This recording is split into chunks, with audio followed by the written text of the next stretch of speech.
रामकृष्ण हरी. तर आज आपण पाहणार आहोत की मैत्री कशी असेल. आपल्या सर्वांनाच माहिती की भगवान श्रीकृष्ण आणि सुदामा हे लहानपणापासून मित्र होते आणि त्यांची मैत्री ही इतकी निस्वार्थ होती की त्यांनी एकमेकांकडून कधीच काही मागितलं नाही. भगवान श्रीकृष्ण आणि सुदामा यांचं शिक्षण पूर्ण झाल्यानंतर भगवान श्रीकृष्ण हे द्वारकेचे राजा झाले आणि सुदामा हा अत्यंत दरिद्र आणि गरीब परिस्थितीमध्ये तो जीवन जगत होता. त्याची पत्नी एक दिवशी सुदामाला म्हणते की तुम्ही एवढं श्रीकृष्णाचं गीत गाता, सारखं श्रीकृष्ण श्रीकृष्ण करत असता, तुमचा इतका तो खास मित्र आहे ना, मग तुम्ही तो एवढा मोठा द्वारकेचा राजा आहे, तुम्ही त्याच्याकडे जर मदत मागितली तर तो तुम्हाला नक्कीच मदत करेल.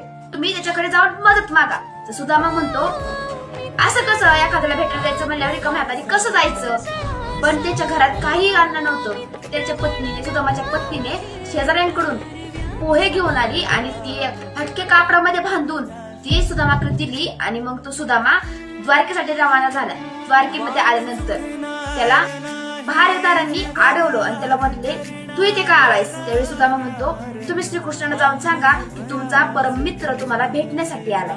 मग श्रीकृष्णांना त्याचा आवाज येताच श्रीकृष्ण उघड्या पायांनी पळत पळत सुदामाला भेटण्यासाठी द्वारावरती येतात. द्वारावर आल्यानंतर ते सुदामाला मिठी मारतात, सुदामाला घेऊन जातात आणि श्रीकृष्ण सुदामाला विचारतात तुम्हाला भेटायला आला, तुम्हाला काय घेऊन आला. सुदामाला अत्यंत लाज वाटली कारण श्रीकृष्णाची द्वारका ही सोन्याने मटलेली होती. मग आपलं फाटलेले झोळीतलं पोहे श्रीकृष्णांना कसं खायला द्यायचं अशी त्यांना लाज वाटत होती. पण त्यांच्याकडून ते हिसकून घेतात. पोहे हिसकून घेतल्यानंतर ते खातात. मग सुदामाने त्या पोह्याच्या बद्दल श्रीकृष्णाकडे काहीच मागितलं नाही. परत घरी निघण्यासाठी येतो पण श्रीकृष्ण त्याला काही मोबदला न देत निरोप देतात. ज्यावेळी सुदामा घरी जातो त्यावेळी तो पाहतो तर तिथे झोपडी ही राजमहालासारखी झालेली असते. त्या राजमहालातून त्याची पत्नी बाहेर येते.